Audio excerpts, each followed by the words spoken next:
E a gente vai começar justamente pelo Bahia, que tratamos agora, um time que atravessa essa maratona. E nessa maratona, depois de uma triste eliminação da Libertadores, tá? Não vou chamar de frustrante. Frustrante foi quando você volta para o fim do primeiro turno da Libertadores, onde o Bahia era líder com 7 pontos e morreu com esses 7 pontos. Ela é frustrante, mas já há algumas semanas essa frustração. Do que aconteceu no, na semana passada, no meio da semana passada, é apenas triste, né? O time conseguiu ali fazer um jogo bom, mediano, contra o Inter, mas não o suficiente para se classificar. E aí, Ravel, o tom que a gente traz aqui é de fato de uma nova caminhada para o Bahia na temporada.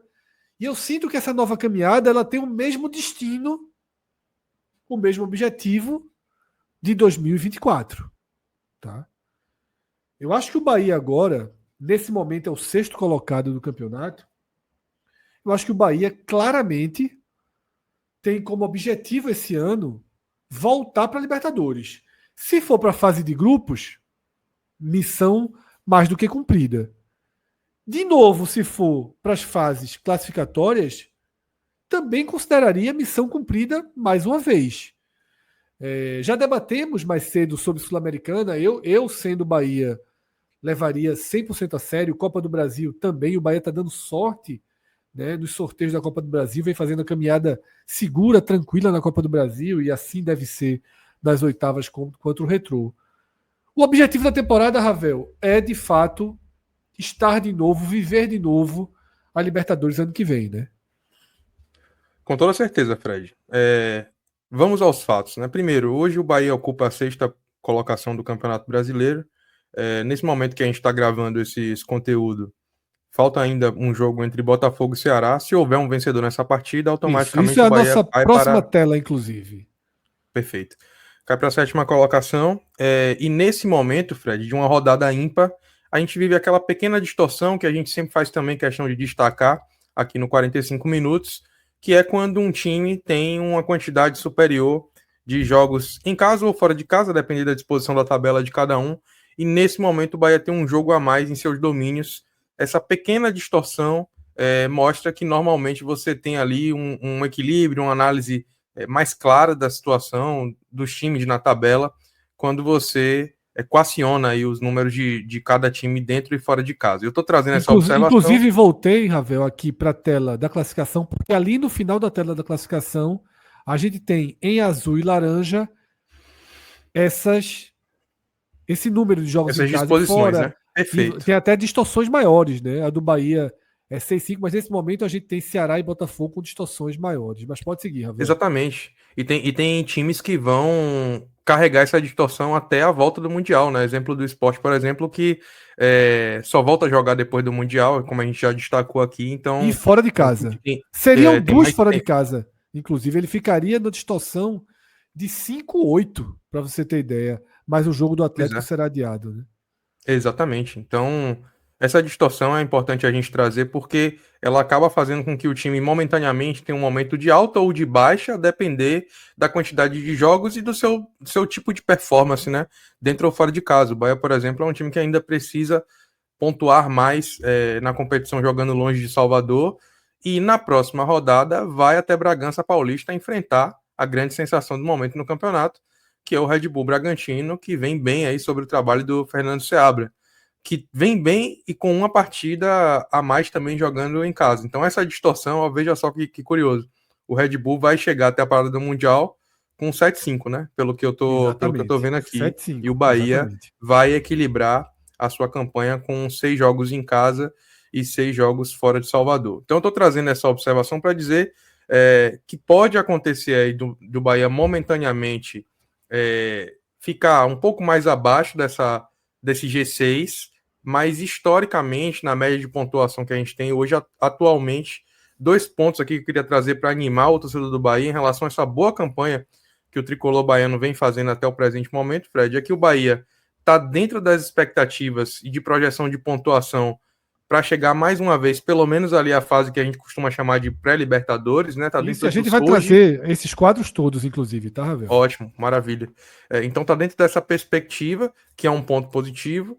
E a segunda coisa, Fred, que eu queria chamar a atenção é que o Bahia acaba de passar dentro desses blocos de seis jogos que a gente costuma fazer também para avaliar, por um bloco muito difícil, né? Um bloco complicado, e tende a ter um terceiro bloco de 6 jogos, após o retorno do Mundial, com jogos um pouco mais acessíveis, né? Então, partidas dentro de casa, em sequência, jogos que em tese tem maior possibilidade de pontuar fora de casa, por se tratarem de times que estão jogando mais ali a segunda metade da tabela, né, nesse momento na competição.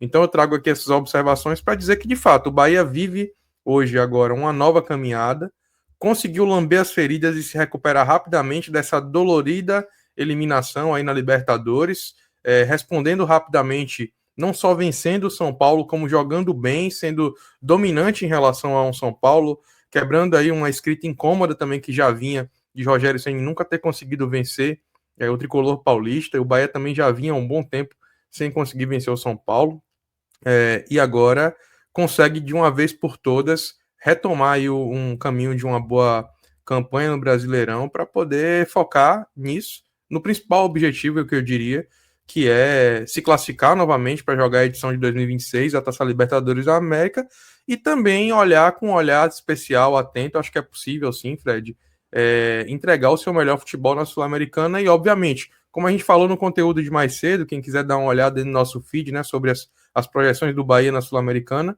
o Bahia, na nossa análise, ela não desponta atualmente como um favorito ao título, mas tem potencial de se tornar disso à medida em que vá avançando nas fases que ele vai disputar agora. Ou seja, é uma caminhada promissora para o Bahia. Me lembrou Cássio Zirpoli nos melhores dias em que a gente fazia pergunta e Cássio respondia a pauta inteira. Esse era aquele momento de eu dizer agora, então já vamos para o Ceará. Tá? Porque Ravel passou aqui Dei um uma de verdadeiro Cássio agora. scanner, tá? Um scanner completo pelo Bahia.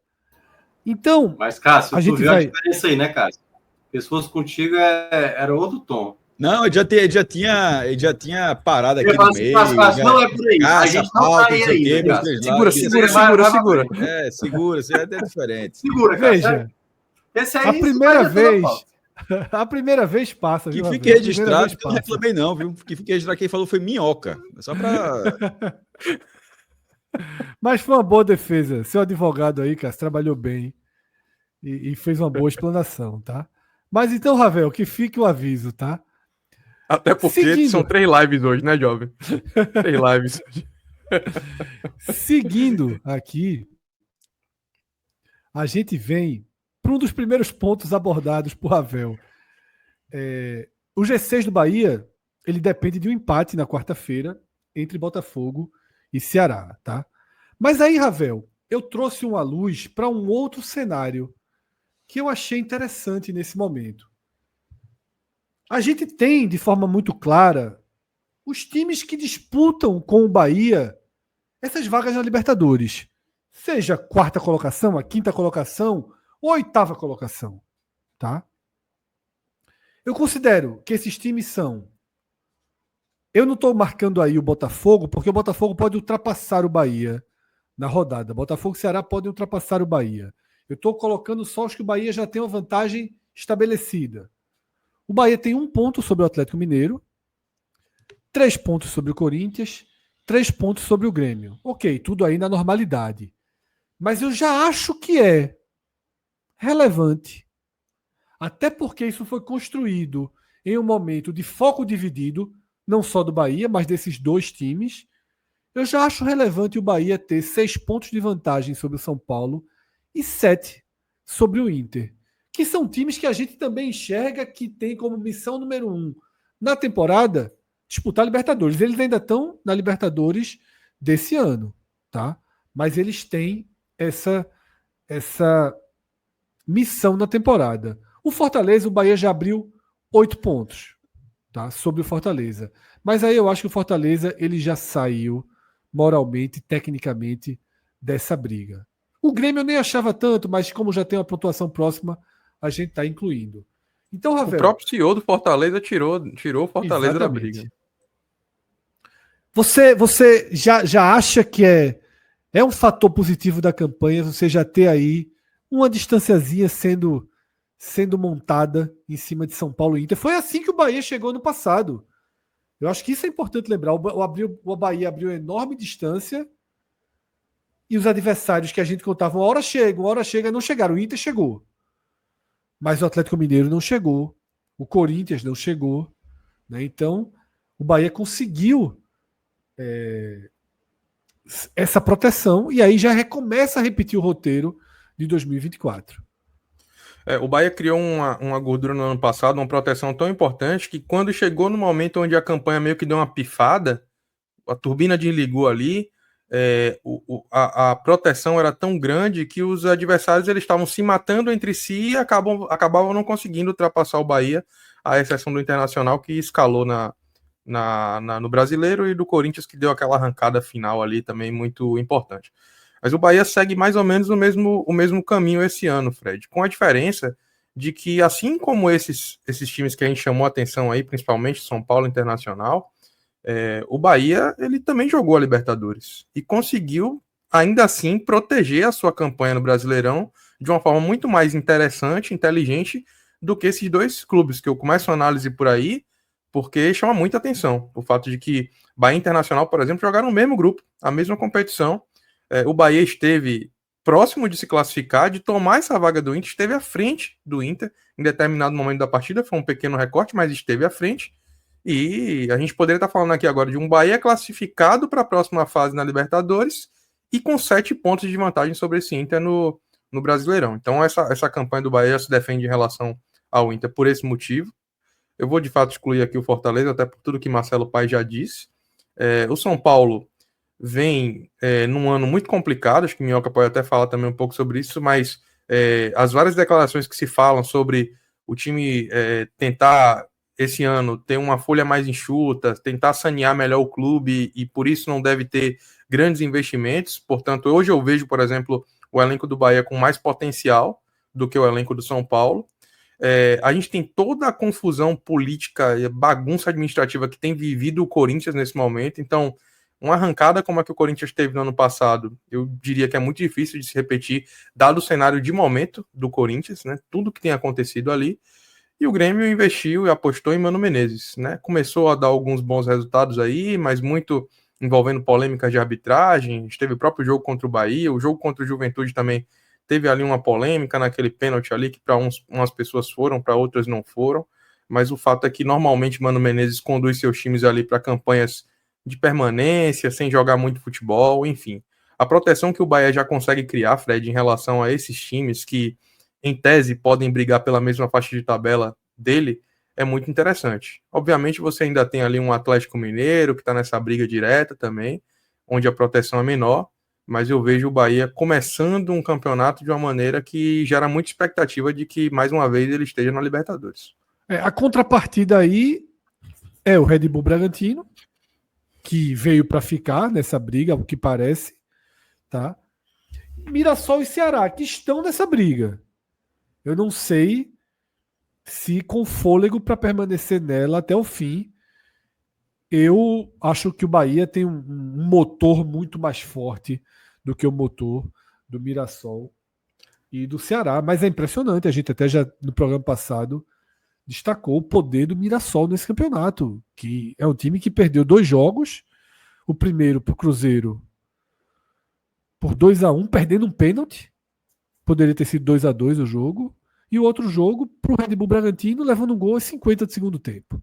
Então esse Mirassol aí, as dúvidas elas são e duas muito derrotas que ganharam análise diferente depois, tanto de Bragantino quanto de Cruzeiro. Quanto de Cruzeiro, exatamente. Foram no limite e são simplesmente do segundo ou terceiro colocado do campeonato. Quando ele perde o Cruzeiro, pontuado, era um quase. Cruzeiro ali, ó, que perdeu o Mineiro, que, enfim, que tá voltando, tá tentando remontar o time, cheio de dúvidas, e agora não.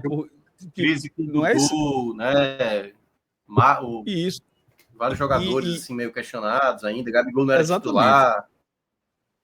E do Bragantino, era um Bragantino que a gente chegou a cotar para brigar contra o rebaixamento. Então, assim, as 2 derrotas do Mirassol, elas se valorizaram com Mirassol esse, inclusive, que empatou com o Bahia na Fonte Nova, jogando melhor que o Bahia, em vários momentos da partida, Ou seja, justificando até valorizou estar... o pontinho que o Bahia arrumou. Assim, o Bahia Exatamente, à frente do placar. Então, assim, a gente sempre vai, pelo menos sempre não, mas assim, por um bom tempo, a gente vai olhar um pouco torto para esse Mirassol por ser o Mirassol.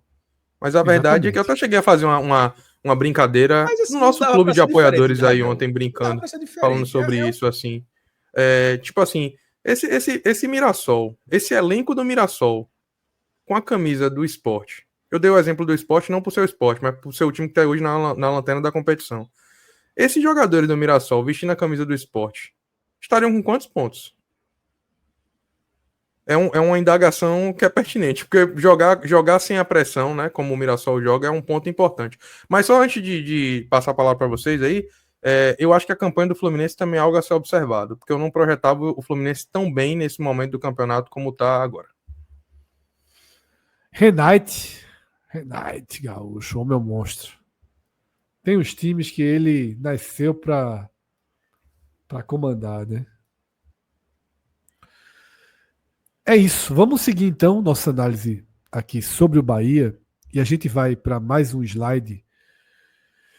Que Ravel também chegou a passar por ele de forma rápida ali, falando sobre os blocos. A meta que a gente estipula para conseguir pelo menos voltar para a fase de classificação da Libertadores, o que a gente chama de pré-Libertadores, a gente colocou 55 pontos, tá? Nesse gráfico de baixo, observando a média atual do 8º colocado, que é o Atlético Mineiro está 1 ponto acima da média histórica. E a média histórica da 8ª posição são os 55 pontos que a gente estabeleceu. Ou seja, nesse momento a meta é 56. Mas essa meta é flutuante, então por enquanto a gente vai manter a nossa conta original ali de 55. Essa conta de 55, ela se divide em 9 pontos a cada bloco de 6 jogos, e o que tiver faltando, nesse caso aí, dá 54, o Bahia precisaria de 1 ou 2, o que precisar na reta final, nas 2 últimas partidas que a gente não está incluindo aqui, é o jogo em casa com o Inter e fora contra o Vasco. Tá? A conta estabelecida aqui é até a 36ª rodada você ter 54 pontos. No primeiro bloco de 6 jogos, o Bahia conseguiu, no finalzinho, ganhou os 2 últimos e cumpriu a meta. Agora, antes da última partida, a meta já está cumprida. E Ravel enxergou mais dificuldade nesse bloco do que no primeiro. Tenho minhas dúvidas até pela evolução de algumas equipes. Né? O primeiro teve Cruzeiro, teve Palmeiras, tá?